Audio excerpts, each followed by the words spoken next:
الكورتيزون كلمة لوحدها بتخوف ناس كتير، لكن هل فعلا أي حد بياخد كورتيزون بيكون معرض للخطر؟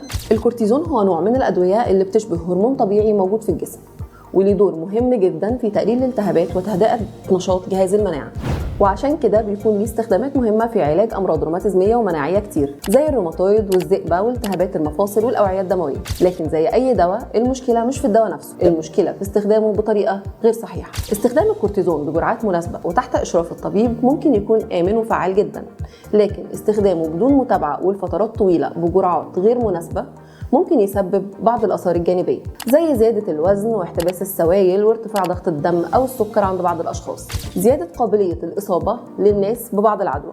وعشان كده مهم جدا ان المريض ما يبدأش او يوقف كورتيزون من نفسه، لان توقيفه بشكل مفاجئ بعد استخدامه لفترة طويلة ممكن يسبب مشاكل كبيرة. دور الطبيب مش بس انه يكتب العلاج، لكن كمان يحدد الجرعة المناسبة ومدة الاستخدام ويتابع اي تأثيرات جانبية ويحاول دايما الوصول لأقل جرعة فعالة.